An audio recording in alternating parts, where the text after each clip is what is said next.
এই মার্চ 22টা ସାୟଣ ମତ ଅନୁସାରେ ଆଜି ହେଉଛି ନୂଆ ବର୍ଷ ଆଉ ନିରୟଣ ଅନୁସାରେ ପଣା ସଂକ୍ରାନ୍ତି ହେଉଛି ଆମମାନଙ୍କ ଭାରତରେ ନୂଆ ବର୍ଷ। ତେଣୁ ଆଜି ଏହି ନୂଆ ବର୍ଷରେ ହେଉଛି କଡ଼ାର ଆଶ୍ରମର ପ୍ରତିଷ୍ଠା ଦିବସ। ଏହି ପ୍ରତିଷ୍ଠା ଦିବସ ପାଳନ କରିବା ପାଇଁକି ଶ୍ରୀ ଯୁକ୍ତେଶ୍ୱରଜୀ ଏହି ଉତ୍ସବରେ ଠିକ୍ ପ୍ରଚଳନ କରିଥିଲେ ଏବଂ ତାଙ୍କର ଉଦ୍ଦେଶ୍ୟ ଥିଲା ଯେ ପ୍ରତ୍ୟେକ ବ୍ୟକ୍ତି ଶିଷ୍ୟ ହଉ ଶିଷ୍ୟା ହଉ ଭକ୍ତ ହଉ ଯାହା ହଜମାନ ହୁଅନ୍ତୁ ପ୍ରତ୍ୟେକ ବ୍ୟକ୍ତି ତାଙ୍କ କହିବା ଅନୁସାରେ ବର୍ଷକୁ ଗୋଟିଏ ମାସ କେବଳ ଧ୍ୟାନରେ ରହିବେ। ବର୍ଷେ ଗୋଟେ ଛାଡ଼ିଦେବେ ତା ନୁହଁ, କିନ୍ତୁ ଗୋଟିଏ ମାସ ବିଶେଷ ଭାବରେ ସ୍ପେଶାଲି ଧ୍ୟାନ କରିବେ। ଯଦି ଗୋଟିଏ ମାସ ନହେଲା ତାହେଲେ ମିନିମମ୍ 15 ଦିନ ବସିବେ। 15 ଦିନ ନ ହେଇପାରିଲେ 7 ଦିନ, ସେ କହିଥିଲେ 7 ଦିନ ନହେଲେ 3 ଦିନ, ନ ହେଇପାରିଲେ 1 ଦିନ। ତେଣୁ ଆଜି ହେଉଛି ସେ 1 ଦିନ। ଏଇ 1 ଦିନରେ ଆମେ ସେ 3 ଦିନ 4-5 ବର୍ଷ କରୁଛେ, 20, 21, 22, କିନ୍ତୁ ଆଗେ ଥିଲା ଗୋଟିଏ। ଯାହା ହଉ 1 ହଉ 3 ହଉ ଏକା କଥା। ଏହି ଗୋଟିଏ ବର୍ଷ ପରେ ଅର୍ଥାତ୍ ଆର ବର୍ଷ ମାର୍ଚ୍ଚ 22 ଆଜି ମାର୍ଚ୍ଚ 22, ଗୋଟିଏ ବର୍ଷ ପରେ ଆମେ ଆଜି ଏଠି ଏକତ୍ରିତ ହେଇଛି। এই একত্রিত হয়ে গেলে শুনিমা সেটা তো ঠিক কথা, কিন্তু ଆମେ ନିଜକୁ ଦେଖିବା এই যে ଗୋଟିଏ ବର୍ଷ ଗଲା ଆମର ଦୈନନ୍ଦିନ ସାଂସାରିକ କର୍ମ କରି ଏବଂ ଧ୍ୟାନ ଧାରଣ କରି ବର୍ତ୍ତମାନ ଆମକୁ ଯାହାକୁ ଆମେ ସାଂସାରିକ କର୍ମ ଆପଣ କଲେ, କିନ୍ତୁ ଏ ଧ୍ୟାନ ଧାରଣ ବ୍ୟାପାରରେ ଦେଖିବାକୁ ହବ ଯେ ଆପଣଙ୍କ ଆୟ କେତେ ବ୍ୟୟ କେତେ। ନିଜେ ନିଜେ ଦେଖନ୍ତୁ ଯେ ମୁଁ ଏତିକି ଆୟ କରିଛି ଏତିକି ବ୍ୟୟ କରିଛି।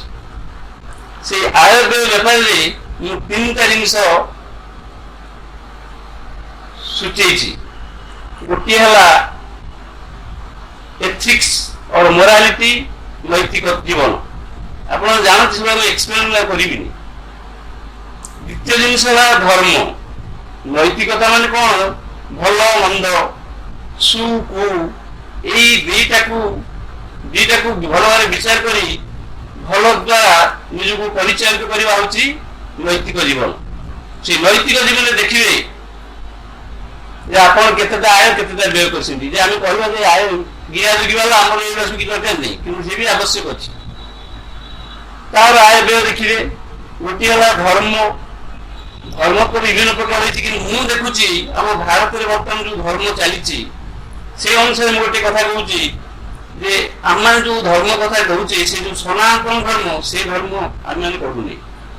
ଆମେ କୋଉ ଧର୍ମ କରୁଛେ ନା ଗୋଟେ ସିମ୍ବଲିକ ରିଲିଜିଅନ, ପ୍ରତୀକ ଧର୍ମୀ ଧର୍ମ କରୁଛେ। ସେଇ ଭଗବାନ ଅଦୃଶ୍ୟ ସର୍ବବ୍ୟାପୀ, ତାଙ୍କୁ ଆମେ ଦେଖିପାରୁନେ ସାଧାରଣ ଭାବରେ। we are not experiencing him। ତେଣୁ ଆମେ ମାନେ କ'ଣ ଆମମାନଙ୍କ ପୂର୍ବପୁରୁଷମାନେ କ'ଣ କଲେ? କୃଷ୍ଣ, କାଳୀ, ଦୁର୍ଗା, ରାମ ଏସବୁ ବିଭିନ୍ନ ମହାପୁରୁଷ ମାନଙ୍କର କିମ୍ବା ଦେବ ଦେବୀ ମାନଙ୍କର ଗୋଟେ ଗୋଟେ ପ୍ରତିମୂର୍ତ୍ତି ବା ଷ୍ଟାଚୁ କରିକି ମନ୍ଦିରରେ, ବେଦୀରେ, ଗାଦିରେ, ଗଛ ମୂଳରେ ବସିକି ପୂଜା ଆରମ୍ଭ କଲେ। ଏତେ ତ ଭଗବତ ପୂଜା ହେଇନି କହିବା ହଉ, କିନ୍ତୁ ଏ ହେଲା ପ୍ରତୀକ ପୂଜା ଭଗବାନଙ୍କର। ଏଇ ଜଣେ ପ୍ରତୀକ ପୂଜା କରି ଭାବୁଛୁ ଆମେ କିଛି ପାପ ପୁଣ୍ୟ କହୁଛେ, ତାର ମଧ୍ୟ ଆୟ ଅଛି। ତାପରେ ଗୋଟେ ହେଲା ଆଧ୍ୟାତ୍ମିକତା। ସେଇ ପରମାତ୍ମା ପ୍ରତ୍ୟେକଙ୍କ ମଧ୍ୟରେ ଆତ୍ମା ଭାଇ ରହିଛନ୍ତି। ଏକ ଦେବ ସର୍ବଭୂତେଷୁ ଗୁଣ ସର୍ବଭୂତ ଅନ୍ତରାତ୍ମା। ସେ ସମସ୍ତ ମଧ୍ୟରେ ସେଇ ଆତ୍ମା ହେଇକି ରହିଛନ୍ତି। ଏଇ ଆତ୍ମାକୁ ପାଇବା ପାଇଁ ଏବଂ ପାଇ ପୁଣି ସେଇ ପରମାତ୍ମା ସହିତ ଏକ ହେବା ପାଇଁ ଯେ ପ୍ରକ୍ରିୟା ସେ ହେଲା ଆଧ୍ୟାତ୍ମିକତା। ତେଣୁ ଧର୍ମ ଗୋଟିଏ, ଆଧ୍ୟାତ୍ମିକତା ଗୋଟିଏ, ନୈତିକତା ଗୋଟିଏ। ତେଣୁ ଏଇ ଯେ ଆଧ୍ୟାତ୍ମିକତା ଆମେ ଏଇ ଆଧ୍ୟାତ୍ମିକ କାର୍ଯ୍ୟ କରୁଛେ କ୍ରିୟାଯୋଗ ମାଧ୍ୟମରେ, ତାର ମଧ୍ୟ ଆୟ ବ୍ୟୟ କେମିତି ଦେଖିବାକୁ ପଡିବ। ମୁଁ ଅବଶ୍ୟ ତା ପ୍ରୋସିଡିଓର କହୁନି, କହିବି ବୋଲି କହୁନି, କିନ୍ତୁ ତାର ବି ଗୋଟେ ଆୟ ବ୍ୟୟ ଅଛି। ତେଣୁ ଏଇ 3ଟି ବିଷୟରେ ଆମେ ସାଧକ ହିସାବରେ ଦେଖିବା ଯେ ନୈତିକ ଜୀବନ, ଧର୍ମୀୟ ଜୀବନ, ଆଧ୍ୟାତ୍ମିକ ଜୀବନ, ଏଇ 3ଟି ଜୀବନରେ ଏଇ ସାରା ବର୍ଷର ଆୟ କେତେ ବ୍ୟୟ କେତେ। ଯଦି ଆୟଟା ଅଧିକା ତାହେଲେ ଆମର ସବୁ କିଛି ଉତ୍ଥାନ ହେଇଛି, ଯଦି ବ୍ୟୟଟା ବଢିଯାଇଛି करेक्ट संशोधन कर नब ये विषय नहीं कि मुझे कहमी एमती साधारण प्रभु तो मुझे किसी प्रिपेयर कर पारि बही पढ़ी कागज पढ़ी लिखा ही पढ़ी से जहाँ गीता कहुई जदा ददा धर्मस्य ग्लानिर्भवति भारत अभ्युत्थानं अधर्मस्य तदात्मनं सुजाम्यहं परित्राणाय साधूनां विनाशाय तदुष्कृतं धर्म संस्थापनार्थाय संभवामि युगे युगे। ये भगवान कृष्ण अर्जुन को संबोधन कर भारत भारत माने भारतवंशीय हे अर्जुन मु कहूँ भारत माने भा माने ज्ञान रक्त माने जे रक्त माने निजुक्त भल कि लग्न रहा कौन तेणु आम जो संसार भर सब पशि जाऊे आपण मैंने कहू कि संसार लोग पशि जाते कौन गोटे हूँ धन जन मन ये तीन टा टाणी संसार भर एमती पूरी दूसरी आम से ज्ञान रत कि आत्मज्ञान रत कि आत्म कौन आत्म जागर जिन सब समय आम जागर कर दूरे जाऊे ये तेणु भारत माने कौन आपण मैंने प्रत्येक जन जन भारत अर्जुन कथा कहूनी से भारत वर्ष कथा कहूनी भारत माने आपण कहीं आसुँच आत्मज्ञान पाइबा से ज्ञान हूँ भारत से ज्ञान रत ही आश्रम क्रिया जोग नहीं क्रिया जोग करेंगे पाइबे ब्रह्म ज्ञान निजक प्रतिष्ठित करेंगे। तेणु ये भारत माने कौन आमको देखा पड़े आप देखिए धन मन जन ये तीन टा जे आप आज सारा वर्ष चली आय के व्यय के भगवान कृष्ण कहते कृष्ण अभ्युत्थानं अधर्मस्य तदात्मनं सुजाम्यहं जिते धर्मर ग्लानि हुए अर्थात आप जो ज्ञान न रही धन जन मन बेसिक डूबी गले से तदात्मनं सुजाम्यहं निज भगवान कहते मुझे निजक सृष्टि कर अवतार हो आसे सेमती आपण कौन सृष्टि करेंगे कौ अवतार को निज विवेक अवतार को सृष्टि करेंगे ये हूँ भगवान कृष्ण ये भितर से तो आत्मा भाव अच्छा आ गए दीति कृष्ण भितर रही विवेक जिते धन जन मन लेकिन आप डूबी गले संसार में भूलीगले आत्मज्ञान से विवेक को पुणी सृष्टि करेंगे तदात्मनु सुजाम्यहं से विवेक तो आपंकर एक अंश सृष्टि करेंगे से अवतार कौन करेंगे परित्राणाय साधूनां आपण भीतर साधुवृत्ति रही भल गुण रही से तार रक्षा करने की विनाशाय दुष्कृतम आपण दुष्ट बुद्धि से अवतार जहाँ कर विवेक अवतार करेंगे मोर कहया कथा गोटाक धर्म संस्थापनार्थाय संभवामि युगे युगे युगे युगे माने प्रति मुहूर्त देखिए जे मोर अंतरात्मा अंत प्रवृत्ति द्वारा प्रभावित ना बाह्य वृत्ति द्वारा बाह्य वस्तु द्वारा प्रभावित निजक निजे पचारे जे प्रकृत मुझे वर्तमान अंतरात्मा अच्छी ना बाह्य वस्तु द्वारा प्रभावित जदि बाह्य वस्तु द्वारा प्रभावित विवेक अवतार को छाड़ी दिंतु आगे जब सब विवेकवान हो पारे धर्म संस्थापनार्थाय संभवामि युगे युगे युगे युगे माने प्रति मुहूर्त धर लियंतु प्रति मुहूर्त विवेक चलतु जदि चली पारे आय गोलमाल किसी हेनी आयटा सब बेसी व्ययटा कम बेसी रकम किटा कमी आउ के छाड़ी दौर समय हेनी धार्मिक कार्य कथा मुझे जो धर्म कथा मैंने कहली आम मैंने धर्म कार्य भी करते खाली क्रिया जो करते क्रिया जो गोटे धर्म नुहे कि ना कि सेगुड़ाक एत मुझे एक्सप्लेन करी मुझे पारंपरिक भाव कहली मुझे क्रिया जो 3 घंटा बेली पारि କିନ୍ତୁ ସେ ପାରମ୍ପରିକ କ୍ରିୟା ଯୋଉ କହି ଆସିଛି ତାକୁ ମୁଁ କହୁନି। ମୁଁ ଅନ୍ୟ ଜିନିଷ କହୁଛି। ମୋର ଆଜି କହିବାର ବିଷୟ ହଉଛି କଣ, କ୍ରିୟା ଯୋଗ ଓ ପ୍ରକୃତିଗତ ତ୍ରିଗୁଣ, ଏ ଗୋଟେ ହଉଛି ମୁଁ କହିବି। ଯାହା ହଉ ଭାଗବତ ପୁରାଣ ଅଛି, ତ୍ରୟୋଦଶ ମାନେ 1313 ସ୍କନ୍ଧ ଅଛି। ତାର 3 ପୃଷ୍ଠରେ ଲେଖା ହେଇଛି, କାହୁ ଅଇଲା କାନ ଜାଣେ ଦେହକୁ ସତ୍ୟ କରି ମଣେ। ଆମ ଏଇ ଦେହ ଭିତରେ ଆତ୍ମା ପ୍ରବେଶ କରିଛି, କିନ୍ତୁ ସାଧାରଣ ଭାବରେ ଆମେ ବୁଝିପାରୁନେ। ଯେହେତୁ ଆମେ ବୁଝି ନ ପାରୁଛେ, ଆମେ ଭାବୁଛେ ମୁଁ କିଏ, ନାଇଁ ଦେହ। ସେଥିପାଇଁ ସେ କୁହାଯାଇଛି ଦେହକୁ ସତ୍ୟ କରି ମଣେ। ଅନ୍ତେ ଜହିଁକି ଜୀବ ଜୀବ ତାହା ନ ଜାଣେ ବ୍ରହ୍ମା ଶିବ। ଜହି ରହି ଯାଇ ପ୍ରାଣ ତାହାକୁ ଗୁରୁ କରି ଚିହ୍ନ। ତାହେଲେ ସେ କହୁଛନ୍ତି ଯେ କେତେବେଳେ ମଣିଷ ମରିବ, ତାର ଆତ୍ମା କୋଉଠିକି ଯିବ ବ୍ରହ୍ମା ଶିବ ବି ଜାଣନ୍ତି। ଆଉ ସିଏ ବର୍ତ୍ତମାନ ଯୋଉଠି ରହିଛି ତାକୁ ତମେ ଗୁରୁ କରିକି ଚିହ୍ନ। କୋଉଠି ରହିଛି ସେ? ଏଇ ଅନ୍ତର ଭିତରେ ରହୁଛି। କୋଉଠି ଦିଗପତ୍ନୀ ରହୁଛନ୍ତି, ଗୁରୁ କରିକି ତାଙ୍କୁ ଚିହ୍ନିବାକୁ ପଡିବ। କିନ୍ତୁ ଏମିତି ତ ସେ ରହୁଛନ୍ତି ଆମେ ଜାଣିଛେ, ସାଧାରଣ ଭାବରେ ଆମେ କି ଜାଣିପାରୁନି। ଯଦି ଗୁରୁଙ୍କ ସାହାଯ୍ୟ ନେବା, ଗୁରୁ ଯୋଉ ପ୍ରକାର ବାଟ ବତେଇବେ ସେଇ ବାଟରେ ଯିବା, ତାହେଲେ ସେ କୋଉଠି ଅଛନ୍ତି ଆମେ ତାଙ୍କୁ ଲୋକେଟ କରିପାରିବା। ଯାପାଇଁ ବ୍ରତ ତପଦାନ ଯଜ୍ଞେ ଦେବତା ଆରାଧନ, ପ୍ରତିମା ଶିବ ଚଣ୍ଡୀ ପୂଜି ଜଳେ ବିଷ୍ଣୁଙ୍କ ନାମ ଭଜି, ବେଦ ପଠନ ଯଜ୍ଞ ଦାନ ବିପୁଳ କୁଳ ନାନା କର୍ମ ଇତ୍ୟାଦି ଶାଖା ନାନା ବିଧି ଅତିଥି ସାଧୁଙ୍କୁ ଆରାଧି।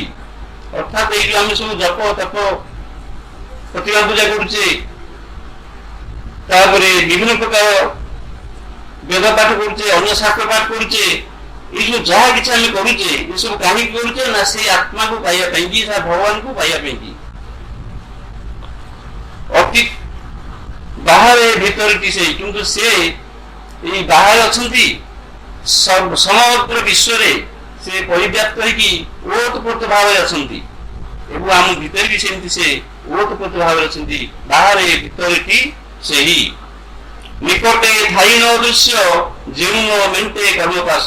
ସେ ଆମ ନିକଟରେ ଅଛନ୍ତି, ଆମର ଭିତରେ ଅଛନ୍ତି, କିନ୍ତୁ ଯେହେତୁ ସେ ଅଦୃଶ୍ୟ ଏବଂ ସେଇ ଅଦୃଶ୍ୟ ସତ୍ତାକୁ ଉପଲବ୍ଧି କରିବା ପାଇଁ ଭଗବାନ ଆମମାନଙ୍କୁ ସେମିତି କିଛି ଇନ୍ଦ୍ରିୟ ଦେଇନାହାନ୍ତି। କିନ୍ତୁ ଏ ବାହ୍ୟ ଜଗତକୁ ଦେଖିବା ପାଇଁ କି, ଉପଭୋଗ କରିବା ପାଇଁ କି ସେ ସବୁ ଠିକ ଠାକ କରିଦେଇଛନ୍ତି। କିନ୍ତୁ ସେ ଯୋଉଠି ରହିଛନ୍ତି ତାଙ୍କୁ ଦେଖିବା ପାଇଁ ସେ ବାଟ ଆମକୁ କିଛି ଇନ୍ଦ୍ରିୟ ଦେଇନାହାନ୍ତି। ଏ ଗୋଟାକ ହେଇଛି ତାଙ୍କର ଗୋଟେ ଆମ ପ୍ରତି ଗୋଟେ କଣ ଅବିଚାର ବିଚାର। ଚେଷ୍ଟା କର ପାର, তুমি ଅବଶ୍ୟ କାହିଁ ପାଇବ ନାଇଁ। ଏଣୁ ଜ୍ଞାନ ଚକ୍ଷୁ ନସ୍ଫୁରେ ତେଣୁ ନ ଦିଶେ ନିକଟରେ। ତେଣୁ ଏମିତି ଭାବରେ ଆମକୁ ସେ ରଖିଦେଇଛନ୍ତି ଆମର ଜ୍ଞାନ ଚକ୍ଷୁ ଖୋଲୁନି। ବିମୁଢା ନାମି ପଶ୍ୟନ୍ତି ପଶ୍ୟନ୍ତି ଜ୍ଞାନ ଚକ୍ଷୁଷ। ସାଧାରଣ ଯୋଉମାନେ ବିମୋହିତ ହେଇଛନ୍ତି, ଆମମାନଙ୍କ ଇନ୍ଦ୍ରିୟ ମନ ବୁଦ୍ଧି ଦେଇକି ସମଗ୍ର ବିଶ୍ୱରେ ଯିଏ ବିମୋହିତ ହେଇଯାଇଛନ୍ତି, ତାଙ୍କ ପାଇଁ କି ଜ୍ଞାନ ଚକ୍ଷୁ ଖୋଲୁନି। ଖୋଲୁଛି କାହା ପାଇଁ ନା ଯାହାର ଜ୍ଞାନ ଚକ୍ଷୁ ଅଛି। ଜ୍ଞାନ ଚକ୍ଷୁ କେମିତି ନା ପ୍ରାକ୍ଟିସ କ୍ରିୟା ଯୋଗୁଁ। ଏଣୁ ଭ୍ରମଇ ନାନା ମତେ ପୂଜଇ ନିତ୍ୟ ବୋଲି ମତେ, ଯେ ମତେ ଯତ୍ନେ ଭୋଗ ଦେଇ ତାହାଠୁ ଦୂରେ ମୁହିଁ ରହି। ସେ କହୁଛନ୍ତି ଯେ ଏମିତି ଭାବରେ ଯେ ମତେ ନିତ୍ୟ ପୂଜା କରୁଛି, ବହୁତ ପ୍ରକାର ପ୍ରସାଦ ଭୋଗ କରୁଛି, ତାହାଠାରୁ ଦୂରରେ ରହିନି। ମୁଁ ତାଠୁ କିନ୍ତୁ ଦୂରରେ ଅଛି। ସେ ନା ଭାବୁଛନ୍ତି ମୁଁ ତାଙ୍କ ପାଖରେ ରହିକି ତାଙ୍କ ପ୍ରସାଦ ଖାଇଦଉଛି, ତାଙ୍କ ପ୍ରାର୍ଥନା ଶୁଣି ଦଉଛି। ସେ ନା ନା, ଏଗୁଡାକ ଯିଏ କରୁଛି ତାଠୁ ଦୂରେ ମୁହିଁ ରହି, ମୁଁ ତାଙ୍କୁ ଟିକେ ଦୂରେଇକି ରହିଯାଏ। ମୁଁ ଏସବୁ ଚାହୁଁନି। ତାପରେ ଆପଣମାନେ ଟିକେ ବିଚାର କରି ତ୍ରୟୋଦଶ ଲେଖା ହେଇଛି, ଆପଣ ପଢିକି ଦେଖିବେ। 3 ପୃଷ୍ଠରେ ଅଛି। ପ୍ରତିମା ଦୃଷ୍ଟି ପଥେ ସ୍ଥାପି ବିବିଧ ଗନ୍ଧ ଦ୍ରବ୍ୟ ଲେପି, ଦର୍ଶନ ପରିଧାନ করে নানাদি অলঙ্কার ভরে, অর্চনা বন্দনা মার্জনা কেস্তুতি করই প্রার্থনা, এহাকু দূর মু ধব এথি মোহর নাহি ভাব।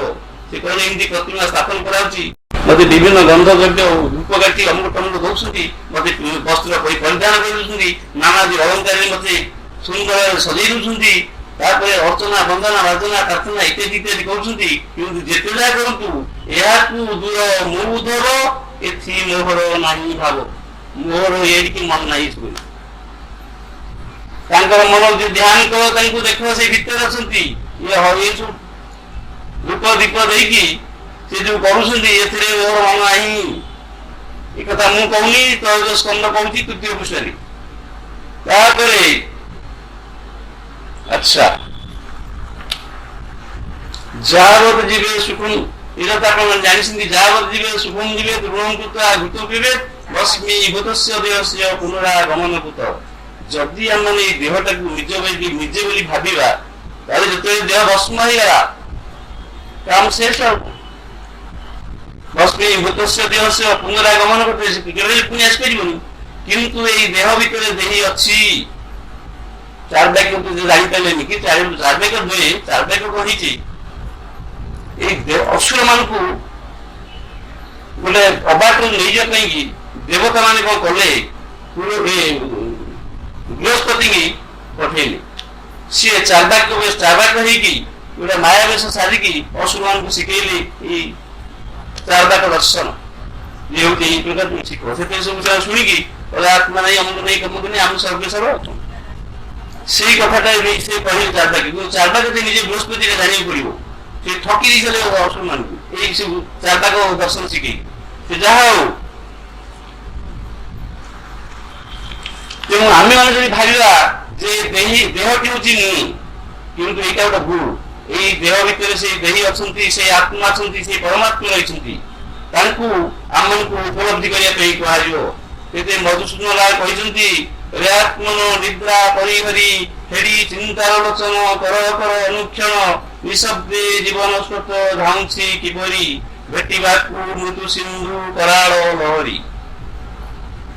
ମାନେ ସେ କହୁଛନ୍ତି ଯେ ଜୀବନ ଯାପନ କରିକି ଆମେ ଚାଲିଛେ, କିନ୍ତୁ ଟିକେ ଚିନ୍ତାର ଲୋଚନ, you open your thought to I, ଟିକେ ଚିନ୍ତା କରି ଦେଖନ୍ତୁ।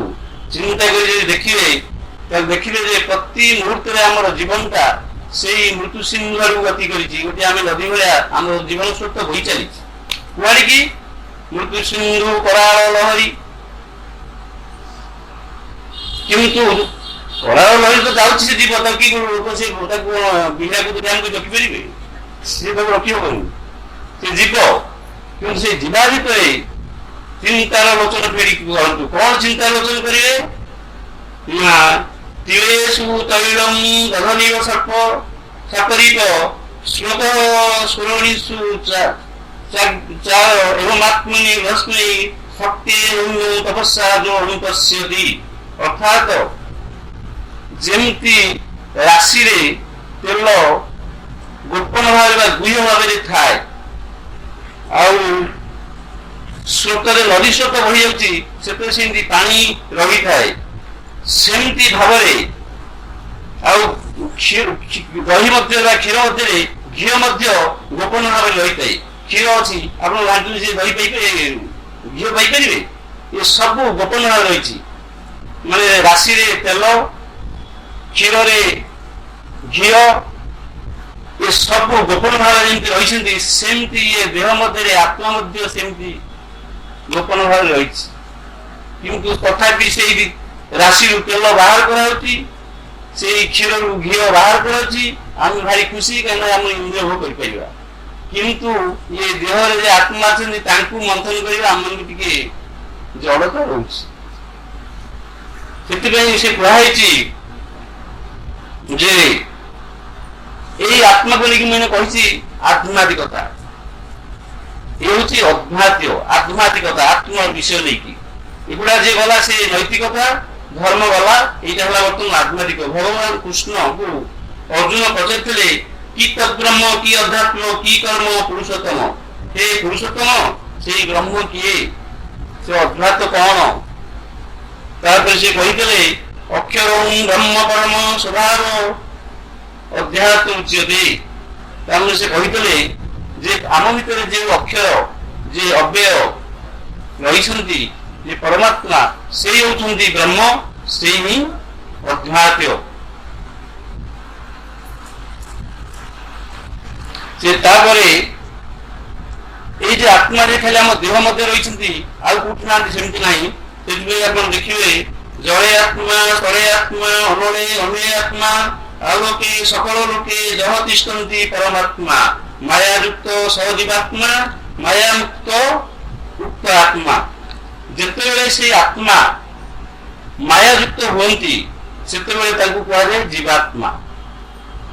ଆଉ ଯେତେବେଳେ ସେ ଆମ ଭିତରେ ଜୀବାତ୍ମା ଅଛି ତାମାନେ ମାୟାଯୁକ୍ତ ହେଇକି, କିନ୍ତୁ ଧ୍ୟାନ ଦ୍ୱାରା ଯେତେବେଳେ ସେ ଏଇ ମାୟାରୁ ଦୂରେଇ ଯିବେ, ଆମେ ତାଙ୍କୁ ଦୂରେଇ ଦେଇପାରିବା, ସେତେବେଳେ ସେ ହେବେ ଆତ୍ମା। ସେତେବେଳେ ଆମମାନଙ୍କର ଆତ୍ମ ଉପଲବ୍ଧି ମାୟା ନଗଲା ପର୍ଯ୍ୟନ୍ତ କୋଉ ଉପଲବ୍ଧି?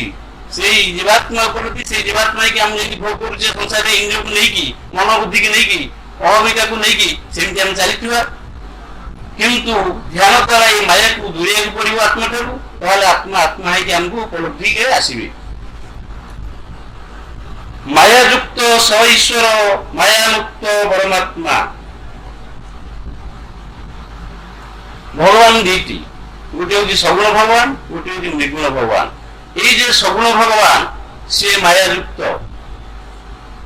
ଆଉ ଯିଏ ମାୟାମୁକ୍ତ ଭଗବାନ ସେ ହେଉଛନ୍ତି ପରମ ବ୍ରହ୍ମ ବା ବେଦ ଉପନିଷଦ ତାଙ୍କୁ କୁହାଯାଇଛି ବ୍ରହ୍ମ। ମାୟାଯୁକ୍ତ ସ ଈଶ୍ୱର ମାୟାମୁକ୍ତ ପରମାତ୍ମା।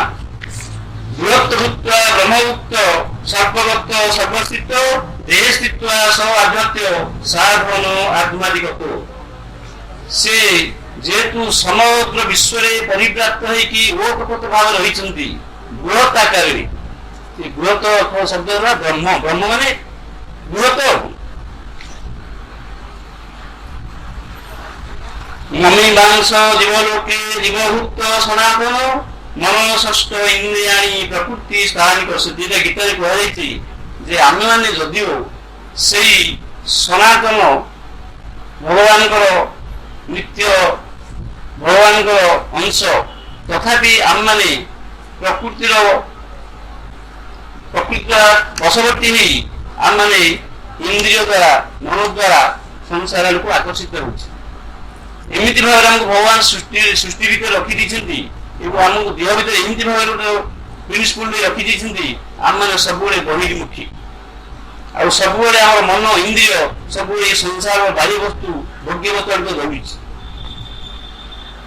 ସେଥିପାଇଁ ରାମକୃଷ୍ଣ ପରମହଂସ କହିଥିଲେ ପଞ୍ଚଭୂତର ଫାନ୍ଦେ ବ୍ରହ୍ମ ପରି କାନ୍ଦେ। ଯୋଉ ବ୍ରହ୍ମ ସତ୍ୟ ନିତ୍ୟ ସନାତନ ନିର୍ଗୁଣ ସେ କିନ୍ତୁ କାନ୍ଦେ। କାହିଁକି ନା ପଞ୍ଚଭୂତର ଫାନ୍ଦେ, ଏ ଫାନ୍ଦେ ପଡ଼ିଯାଇଛନ୍ତି। ଆଉ ସେଥିପାଇଁ ଭଗବତ ଗୀତାରେ ଗୋଟେ ଶ୍ଲୋକ କୁହାଯାଇଛି ଯେ ହି ସଂସ୍ପର୍ଶା ଭୋଗା ଦୁଃଖ ଜୁଣୟ ଏ ବତେ ଆଦ୍ୟନ୍ତ ବନ୍ତ କନ୍ତେୟ ନତେଷୁ ରମତେ ବୁଦ୍ଧା। ଇନ୍ଦ୍ରିୟ ଭୋଗଜନିତ ଯେ ସମସ୍ତ ସୁଖ ଆମମାନେ ପାଉଛେ ସେଗୁଡ଼ା କିନ୍ତୁ ଅନିତ୍ୟ ଦୁଃଖଦାୟକ। କାହିଁକି ନା ସେ ଆଦ୍ୟ ଅନ୍ତବନ୍ତ, ଅର୍ଥାତ୍ ତାର ଆଦି ଅଛି ତାର ଅନ୍ତ ଅଛି। ଯାହାର ଆଦି ଅଛି ଯାହାର ଅନ୍ତ ଅଛି, ଦିନେ ସେ କ୍ଷୟ ହେଇଯିବ, ଚାଲିଯିବ।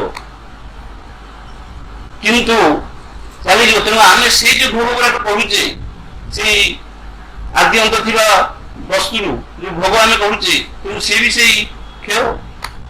ତେଣୁ ଭୋଗ୍ୟ ବସ୍ତୁ ଚିରନ୍ତନ ନୁହେଁ, ଆଉ ଯୋଉ ଭୋଗ କରୁଛେ ସେ ଭୋଗ ବି ଚିରନ୍ତନ ନୁହେଁ।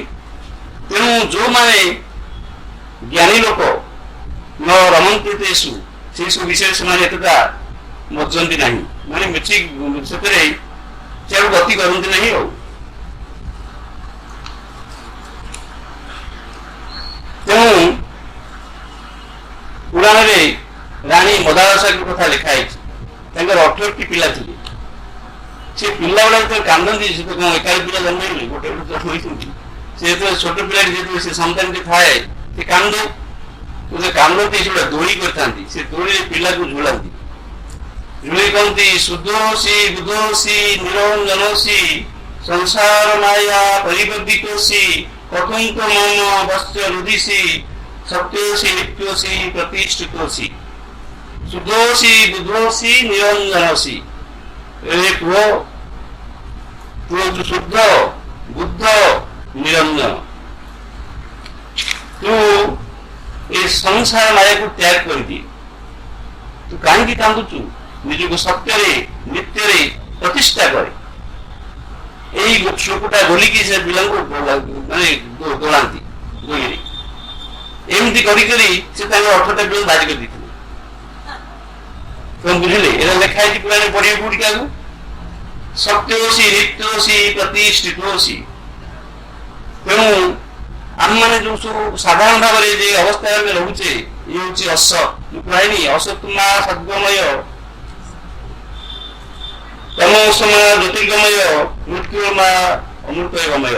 ତେଣୁ ମତେ ହେ ପ୍ରଭୁ ଅସତରୁ ସତ୍ୟକୁ ଏବଂ ତମ ବା ଅନ୍ଧକାରରୁ ଆଲୋକକୁ ଏବଂ ମୃତ୍ୟୁ ଏଇ ଯୋଉ ମୃତ୍ୟୁମୟ ବା ଯେ ମୃତ୍ୟୁଯୁକ୍ତ ଯେ ସଂସାର, ଏଥିରୁ ଉଦ୍ଧାର କରିକି ମତେ ସେ ଅମୃତମୟ ବ୍ରହ୍ମପଦକୁ ଟାଣି ନେଇ ଯାଆନ୍ତୁ। ଏଇ କଥା ସେ ପ୍ରକାଶ କରାଯାଇଛି ଶାସ୍ତ୍ର ମାନଙ୍କରେ। ଏଇ ସବୁ ଯୋଉ କଥାଟା କହିଲି, କିମ୍ବା ସେ ନାନୀ ମଗାସା ଯାହା ସବୁ କହୁଥିଲେ ତାଙ୍କ ପିଲାମାନଙ୍କୁ, ଆମେ ଯୋଉ ସତ୍ ଅସତ ଧର୍ମ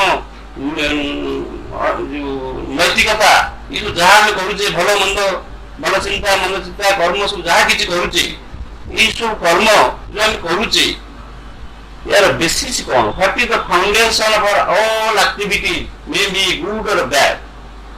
ୟାର ମୂଳ ଜିନିଷ କିଏ? ନା ପ୍ରକୃତି। ପ୍ରକୃତି ତାର 3ଟା ଗୁଣ ନେଇକି ସମସ୍ତ କରୁଛି। ତେଣୁ ଏଇ ପ୍ରକୃତିର ଗୁଣ ନେଇକି ଆମ ମାନଙ୍କର ସବୁ କିଛି ଚାଲିଛି। ସତ୍ ଅସତ୍, ଭଲ ମନ୍ଦ, କୁ ସୁ ସବୁ ଚାଲିଛି।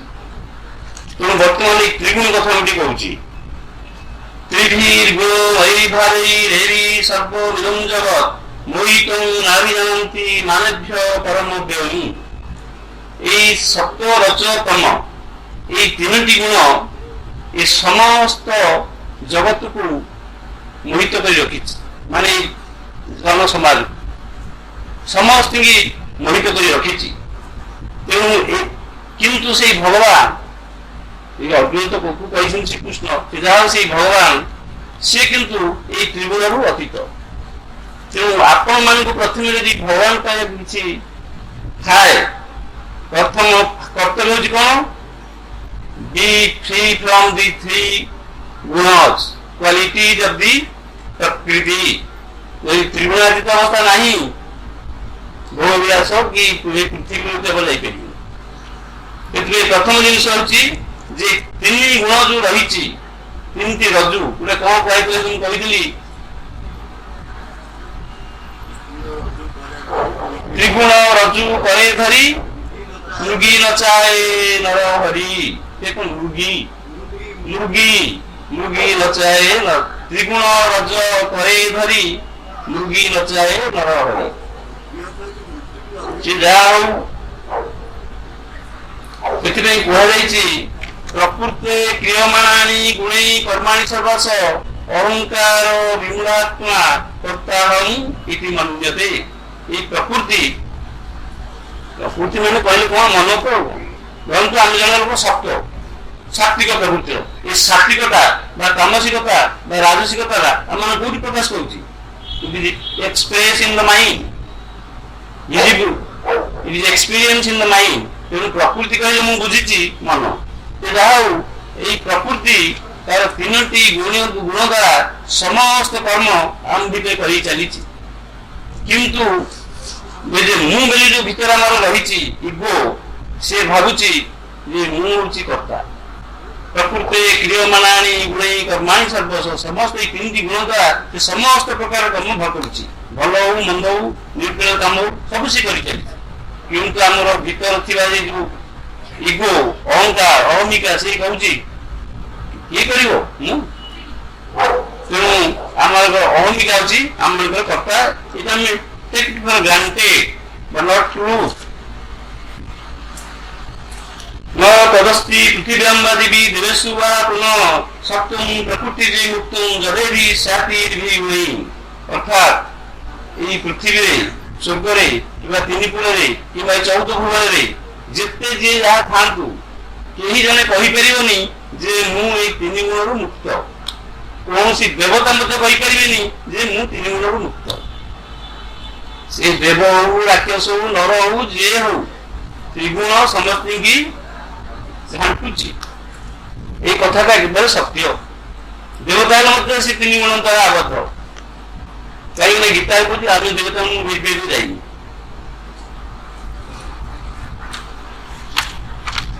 ପୁରୁଷ ପ୍ରକୃତିସ୍ଥ ହିଁ ଭକ୍ତେ ପ୍ରକୃତି ଯାନ ଗୁଣାନ କାରଣ ଗୁଣସଂଗସ୍ୟ ସତ୍ସଜୋନି ଜନ୍ମସୁ। ଅର୍ଥାତ୍ এই প্রকৃতিতে স্থিত আমাদের আত্মা, এই প্রকৃতিরে রହୁଛି ଆମମାନଙ୍କର ଆତ୍ମା। এই ପ୍ରକୃତି ଛାଡ଼ିକି ଆତ୍ମା ରହିନି। ଜୀବାତ୍ମା ସେ ରହିକି ଏଇ ତ୍ରିଗୁଣାତ୍ମିକ ଯେତେ ଗୁଡେ ସବୁ ଜିନିଷ ଉତ୍ପନ୍ନ ହଉଛି ତାକୁ ସେ ଭୋଗ କରୁଛି। ଭୋଗ କରିବା ଦ୍ୱାରା କିମ୍ବା ବିଭିନ୍ନ କାର୍ଯ୍ୟ କରିବା ଦ୍ୱାରା ସେଇ ଭୋଗ ସେଇ କାର୍ଯ୍ୟ ନେଇକି ସେ ଉଚ୍ଚ ନିଚ ହଉଛି। ଆମମାନଙ୍କୁ ଉଚ୍ଚ ନିଚ କରୁଛି କି ଆମମାନଙ୍କ କାର୍ଯ୍ୟକଳାପ। ଯଦି ଆମେ ଭଲ କାର୍ଯ୍ୟ କଲେ ଉପରକୁ ଉପର ଉଠିଲେ, ମନ୍ଦ କାମ କଲେ ତଳକୁ ତଳକୁ ଖସିଲେ। এই ଭଲ ମନ୍ଦ କାମ କରୁଛି କିଏ? ଆମମାନଙ୍କ ତ୍ରିଗୁଣ ପ୍ରକୃତି। ପ୍ରକୃତି କ୍ରିୟମାଣାନି ଗୁଣେଇ କର୍ମାଣି ସର୍ବଶ। ତେଣୁ ଆମଙ୍କର ଭଲ ମନ୍ଦ ଏ ସବୁ ସେଇ ପ୍ରକୃତି କରି ଚାଲିଛି। ଯେ ଚୈବ ସାତ୍ବିକ ଭାବ ରାଜା ସପ୍ତମ ଶାସ୍ତ୍ରରେ ମତ ତେବେ ତିତାମ୍ବିଧି ନ ତୁମ ଦେଶୁତେ ବଇ। ଅର୍ଥାତ୍ এই ସତ୍ୟଗୁଣ ସବୁ ସତ୍ୟ କାମ, ରଜଗୁଣ ରଜ କାମ ଏସବୁ ଯାହା କିଛି ଚାଲିଛି ଏଠି କୁହାଯାଉଛି ଯେ ଏ ସବୁ ତିନିଟା ଭଗବାନ କୃଷ୍ଣ କହୁଛନ୍ତି ଏ ସବୁ ମୋ ଠାରୁ, ମୁଁ ସେଗୁଡାକ ଯୁକ୍ତ ନୁହେଁ କି ସେଗୁଡାକ ମୋ ଠାରୁ ଯୁକ୍ତ ନୁହନ୍ତି। ମୁଁ ସେଥିରେ ନାହିଁ କି ମୋ ଠାରେ ସେମାନେ ନାହାନ୍ତି। କିନ୍ତୁ ଜୀବାତ୍ମା ଭିତରେ ରହିଛି। ଅର୍ଥାତ୍ ଆମମାନେ ସେଇ ତିନିଟି ଗୁଣ ନେଇକି ରହୁଛେ। କହିବା ଜିନିଷ ହେଲା ସେଇ କୃଷ୍ଣ ଅବସ୍ଥା ପାଇବା ପାଇଁ କି ବା ସେଇ ବ୍ରହ୍ମ ଭାବ ବା ସେଇ ବ୍ରହ୍ମ ଅବସ୍ଥା ପାଇବା ପାଇଁ କି ଆମମାନଙ୍କୁ ଏଇ ତିନିଟା ଗୁଣରୁ ନିଜକୁ ମୁକ୍ତ କରିବାକୁ ପଡିବ। ନା ବିନା ମୁକ୍ତ ହେଇପାରିବେ? ତେଣୁ ଆମମାନଙ୍କ ପ୍ରଥମ ବଣ୍ଡେଜ ମନ ହଉ କି ଯିଏ ହଉ, 3 ଗୁଣ ସତ୍ତ୍ୱ ରଜ ତମ।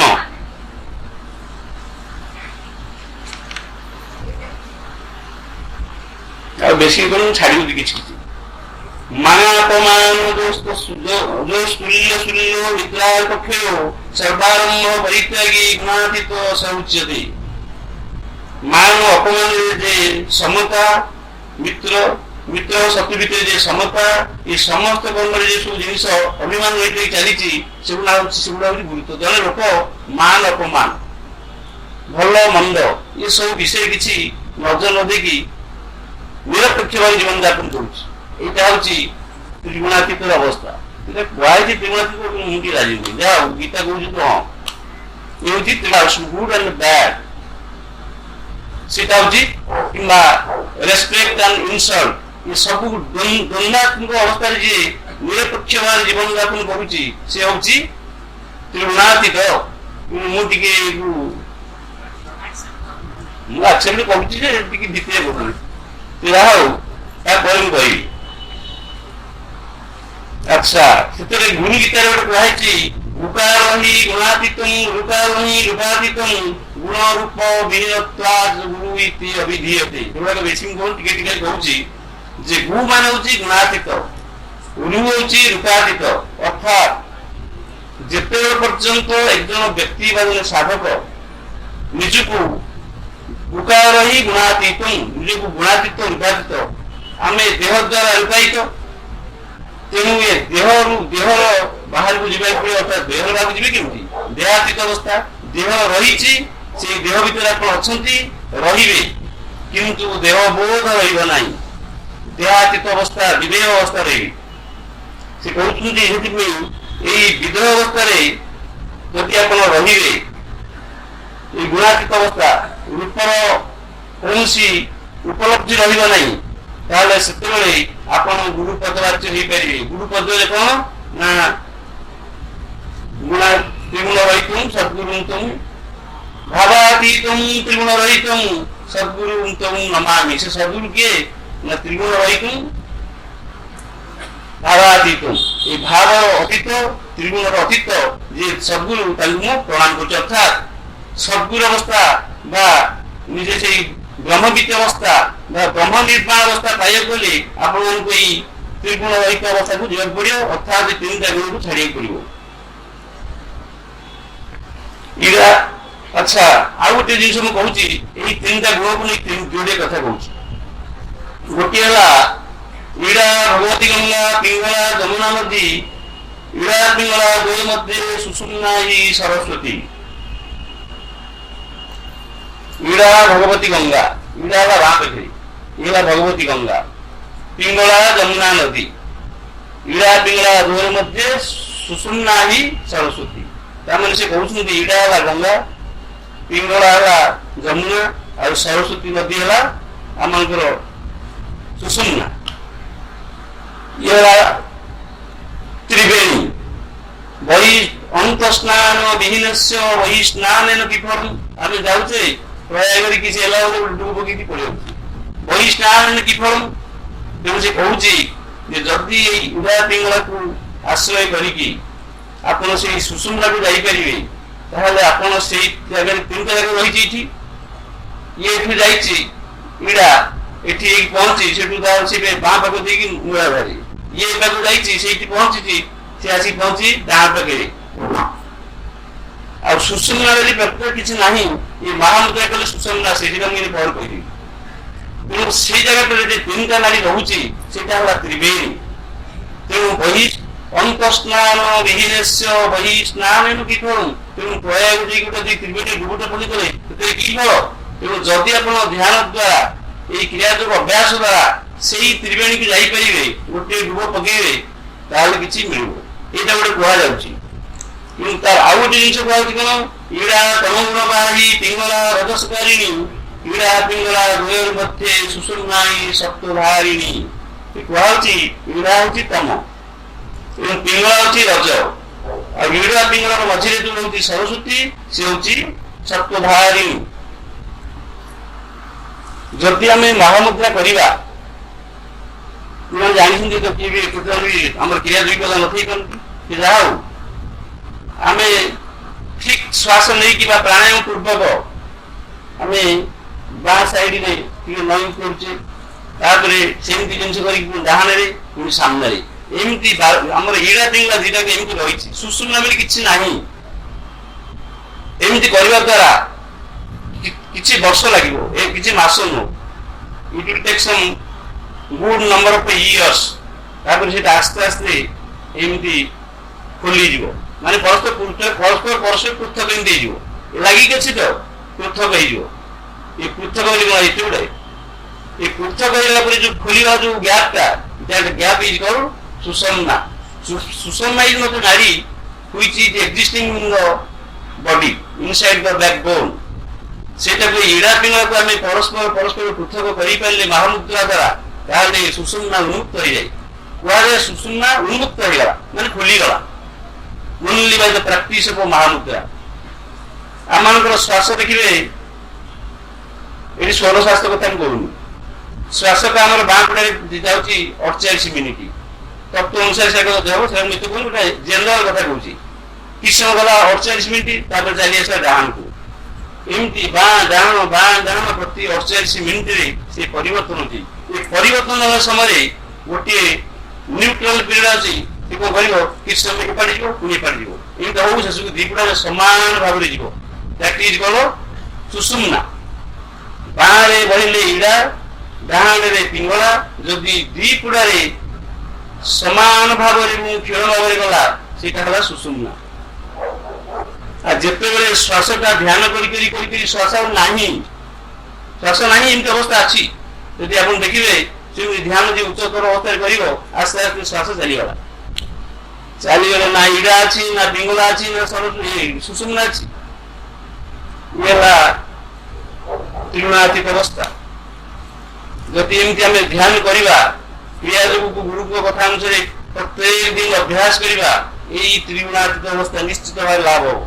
ସେ ତାର ଚାକ୍ଷୁଷ ପ୍ରମାଣ ଏଇଆ, ସାଧକଙ୍କୁ ସବୁ ଲୋକଙ୍କ ପାଇଁ ନୁହେଁ। ଦେଖିବେ ଶ୍ୱାସ ଏଇ ନାକରେ ନାହିଁ କି ଏ ନାକରେ ନାହିଁ କି ଦି ନାକରେ ବି ନାହିଁ। Equally breath flows in both the nostril but thinly, weakly ମାନେ ୱିକି ଦୁର୍ବଳ ଭାବରେ ଯାଉଛି ଏବଂ ଦୁର୍ବଳ ଯାଇ ସେଠୁ ସେ ଶ୍ୱାସ the flow of breath disappear କଲେ ନାହିଁ। କେତେବେଳେ ଇଡ଼ା ଅଛି, ନା ପିଙ୍ଗଳା ଅଛି, ନା ସୁଷୁମ୍ନା ଅଛି। ଏଇ ଯୋଉ କୁହାଗଲା ପ୍ରକୃତରେ ମୁଁ ନ ତୋ ତେଷୁ te ମଇ ନ ତୁ ଅହଂ ତେଷୁ te ମଇ ନ te ମଇ, ଅର୍ଥାତ୍ ମୁଁ ସେମାନଙ୍କ ଭିତରେ ଅଛି, ସେ ତ୍ରିଗୁଣ ଭିତରେ ନା ସେମାନେ ମୋଠି ଅଛନ୍ତି। ତେଣୁ ଯେତେବେଳେ ଆପଣ এই ଅବସ୍ଥା ପାଇବେ, ଆପଣ ସେଇ ତ୍ରିଗୁଣ ନଥିବେ କି ସେ ତ୍ରିଗୁଣ ମଧ୍ୟ ଆପଣ ମଧ୍ୟ ନଥିବ। এই হচ্ছে ধ্যানের অবস্থা। এই অবস্থাকে যেତେବେଳେ ଆପଣ যাই ପହଞ୍ଚିବେ, ଦେନ୍ ଏସା ବ୍ରହ୍ମୀ କୃତିପାର୍ଥ ନନ୍ୟୁ ପ୍ରାପ୍ୟ ବିନୋତି ସ୍ତିଷ୍ୱାନ୍ତକାଳପି ବ୍ରହ୍ମ ନିର୍ବାଣଂ ରିଚ୍ଛତି ବା ନିର୍ବାଣ ରିଚ୍ଛତି। ଯେତେବେଳେ ଆପଣ ଏଇ ତିନିଟା ଗୁଣର ଅବସ୍ଥାକୁ ଚାଲିଯିବେ, ଭାବାତୀତୁଂ ତ୍ରିଗୁଣ ରହିତୁଂ, ସେତେବେଳେ God will be, then you will be merged into God. God means Brahma. Brahmavid Brahmaiv bhavati. ଯେତେବେଳେ ଆପଣ ସେଇ ତ୍ରିଗୁଣ ଅବସ୍ଥାକୁ ଯାଇକି you will know God, then you will become God. Knower of God becomes God. Brahmavid Brahmaiv bhavati. ଆମର ଚାରିଟା ମହାବାକ୍ୟ କୁହାଯାଇଛି। ହଁ 7:30 ଉଠିଗଲି। ତେଣୁ ଆମ ଚାରିଟା ମହାବାକ୍ୟ କୁହାଯାଇଛି, ମୁଁ ବେଶୀ କହିବିନି। ଏଇ ଚାରିଟା ମହାବାକ୍ୟର କଥା ହେଲା ତତ୍ତ୍ୱମସି। ସର୍ଟରେ କହିବି ଯେ 2 ମିନିଟ୍ 3 ମିନିଟ୍। ତତ୍ତ୍ୱମସି ମାନେ କଣ? ଶିଷ୍ୟ ଗୁରୁଙ୍କ ପାଖକୁ ଗଲେ, ଗୁରୁ କହୁଛନ୍ତି ତତ୍ତ୍ୱମସି, you are that, you are not this body, not mind, ego, not anything else, only you are God, you are that. ତାଙ୍କୁ ପୁଲିଙ୍ଗ ସ୍ତ୍ରୀଙ୍କୁ କହିଲେ not he or she, but you are that, ତତ୍ତ୍ୱମସି, ତୁମେ ସେଇ। ତାପରେ ସେ ତାଙ୍କୁ ଟେକିକି ବଜେଇଦେଲେ, ସେ ଧ୍ୟାନ କରିଲେ। ଧ୍ୟାନ କରିକି ସେ କହିଲେ ଅହଂ ବ୍ରହ୍ମାସ୍ମି, ଦ୍ୱିତୀୟ ମହାବାକ୍ୟ ବେଦର। ଅହଂ ବ୍ରହ୍ମାସ୍ମି means I as ego is God. ଗୁରୁ କହିଲେ no no, ego cannot be God. ଅୟମାତ୍ମା Brahma, the soul within is God. ତାପରେ ସେ ଧ୍ୟାନ କରିଲେ, ଦେଖିଲେ ଇଗୋ ପଳେଇଲା, ଦେଖିଲେ ସେ ଭିତରେ ଯୋଉ ଆତ୍ମା ଅଛି ତାକୁ ଉପଲବ୍ଧି କଲେ ଏବଂ ଦେଖିଲେ that is God. ଅୟମାତ୍ମା Brahma third ମହାବାକ୍ୟ। ତାପରେ ସେ ଆହୁରି ଧ୍ୟାନ କଲେ, ସେ ତ ଆତ୍ମାକୁ ଉପଲବ୍ଧି କରିଛନ୍ତି, ତାପରେ ଆହୁରି ଧ୍ୟାନ କଲେ by further higher technique, ଉପଲବ୍ଧି କଲେ ଯେ ତାଙ୍କ ଭିତରେ ଯୋଉ ସାଧାରଣ ଯୋଉ ଇମ୍ପ୍ରେସନ, ଏ ଯୋଉ ସାଧାରଣ ସେନ୍ସସ୍ ଏକ୍ସପିରିଏନ୍ସ, ଏ ସବୁ ଚାଲିଗଲା।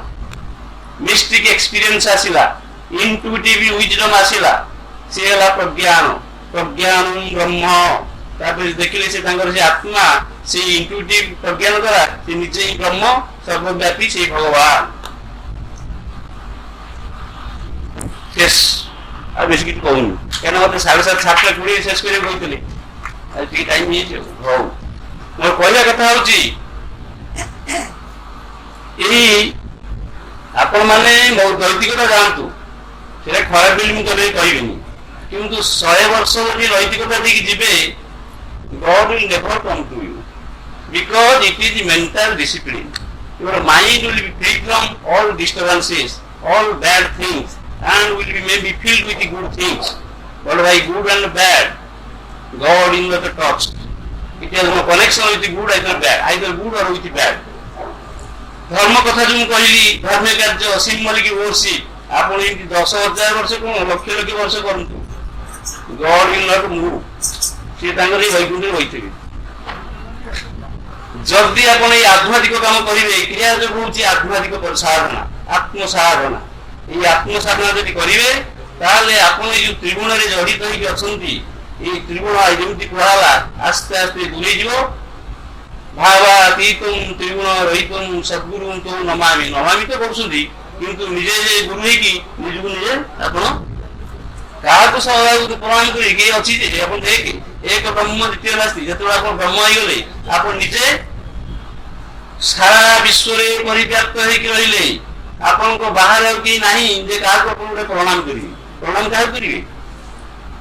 ଆପଣ ଆଉ ଗୋଟେ ମୁଁ 2 ମିନିଟ୍ କହିଦେଉଛି। ନାଇଁ ସେଟା ଆମର ଅନ୍ୟ କାମ ଅଛି। ଶୁଣନ୍ତୁ, ରାମକୃଷ୍ଣ ପରମହଂସ, ମୁଁ କହିଛି ତଥାପି ଟିକେ କହିଦେଉଛି। ରାମକୃଷ୍ଣ ପରମହଂସ ସେ ମା କାଳିକି ପାଇଲେ। ଯେମିତି ଜଣେ ମା ପିଲାକୁ ଖୁଆଇ ଦିଏ, ସେ ସେମିତି ମାଙ୍କୁ ଖୁଆଇ ଦିଅନ୍ତି କାଳିକି। ଆଉ ଯେମିତି ମା ସହିତ ପୁଅର ସମ୍ପର୍କ, ମା କାଳିଙ୍କ ସହିତ କଣ ରାମକୃଷ୍ଣ ପରମହଂସ ସେମିତି ସମ୍ପର୍କ, ମା ପୁଅ ସମ୍ପର୍କ। ଦିନେ ଏମିତି ଅବସ୍ଥାରେ ତୋତାପୁରୀ ଆସି ପହଞ୍ଚିଲେ ରାମକୃଷ୍ଣ ପରମହଂସ ପାଖରେ, କହିଲେ ତୁ ମୋଠୁ ଯୋଗ ଦୀକ୍ଷା ନିଏ। ସେ କହିଲା ନାଇଁ ନାଇଁ, ମୁଁ ତ ମୋ ମାଆକୁ କହିଛି, ଇ ସବୁ ମୋର କିଛି ଦରକାର ନାହିଁ। ସେ ତାକୁ ଯେତେ ପ୍ରକାର ବୁଝେଇଲେ, ହି ଡିଡ୍ ନଟ୍ ଏଗ୍ରି। ତାପରେ ସେ କହିଲା ଆଚ୍ଛା ଠିକ ଅଛି, ତୋ ମା ହିଁ ମତେ ତୋ ପାଖକୁ ପଠେଇଛନ୍ତି, ତୁ ଏଠୁ ମୋଠୁ ଯୋଗ ଦୀକ୍ଷା ନବୁ, ପଠେଇଛନ୍ତି ତେଣୁ ମୁଁ ଆଇଛି। ମୁଁ ମାଆକୁ ଟିକେ ପଚାରିଥିଲି, ମାଙ୍କ ପାଖରେ ପହଞ୍ଚି ମା ତୁ କଣ ଏଇ ପଠେଇଛୁ? ନାରେ ତୁ ଭାବୁଛୁ ମୁଁ ମା ତୁ ପୁଅ, କିନ୍ତୁ ମନରେ ଯଦି ତୁ ତାଙ୍କ କଥାକୁ ଦୀକ୍ଷା ନବୁ, ତୁ ଦେଖିବୁ ମୁଁ ନାହିଁ ତୁ ନାହିଁ, ଆଉ ଆମେ ସମସ୍ତେ ସେଇ ଗୋଟିଏ ସତ୍ତାରେ ଏକ ହେଇଯାଇଛେ। all merged into one consciousness, that is Brahma God। ତୁ ଏଇ ଏକତ୍ଵ ଅବସ୍ଥା ପାଇବୁ, ସେଇଥିପାଇଁ ମୁଁ ତାକୁ ପଠେଇଛି। ଦୀକ୍ଷା ନିଏ, ଧ୍ୟାନ କର, ଏଇ ଏକତ୍ଵ ଅବସ୍ଥାକୁ ତୁ ପା। ସେଠୁ ସେ ତାଙ୍କ କଥା ସେ ଧ୍ୟାନ କଲେ, ଧ୍ୟାନ କରି ଦେଖିଲେ, ଯାହା ଦେଖିଲେ କହିଲେ ଆରେ ଯାହା କହୁଛ କୁହ, କିନ୍ତୁ ଅତି କଥାକୁ ଇଏ କାନିରେ ଗଣ୍ଠି ପକେଇକି ରଖ, ଏଇଟା ହଉଛି ଗଣ୍ଠି ରତ୍ନ। ବ୍ରହ୍ମା ବିଷ୍ଣୁ ମହେଶାଦି ଦେବତା ଭୂତ ଜାତୟ ସର୍ବେଷାଂ ପ୍ରଳୟତି ତସ୍ମାତ୍ ଶ୍ରେୟଂ ସମାଚରେ। ବ୍ରହ୍ମା ବିଷ୍ଣୁ ମହେଶ୍ୱର ଥିଲେ, ଆପଣ ଥାଆନ୍ତି ଏବେ ଆପଣ ଭାବୁଛନ୍ତି ଥାଆନ୍ତି, କିନ୍ତୁ ଗଲେଣି। ବ୍ରହ୍ମା ବିଷ୍ଣୁ ମହେଶାଦି ଦେବତା ଭୂତ ଜାତୟ, ଯେତେକ ଦେବତା ଯେତେକ ଜନ୍ତୁ ଜୁନ୍ତା ଇଏ ସବୁ ଯାଉଛନ୍ତି, କେହି ରହୁନାହାନ୍ତି। ସର୍ବେଷାଂ ପ୍ରଳୟଂ ଜାତି, ସମସ୍ତେ ଯିବେ, ମାନେ ହରିବ। ତସ୍ମାତ୍ ଶ୍ରେୟଂ ସମାଚରେ, ଇଏ ହଉଛି ପ୍ରେୟର ଜଗତ, ଏଇ ପ୍ରେୟର ଅନ୍ତରାରେ ଅଛି ଶ୍ରେୟ। ସେଇ ଶ୍ରେୟକୁ ପାଇବା ପାଇଁ କି ସମାଚର ଯଦି ସମ୍ୟକ ଆଚରଣ କର, ଧ୍ୟାନ ଦାନ କର, ଗୁରୁମାନଙ୍କ ଆଶୀର୍ବାଦ ଆପଣଙ୍କ ଉପରେ ପଡୁ। ମୁଁ ଏତିକି ପ୍ରାର୍ଥନା କରି ମୁଁ ମୋର ବକ୍ତବ୍ୟକୁ ଶେଷ କରୁଛି।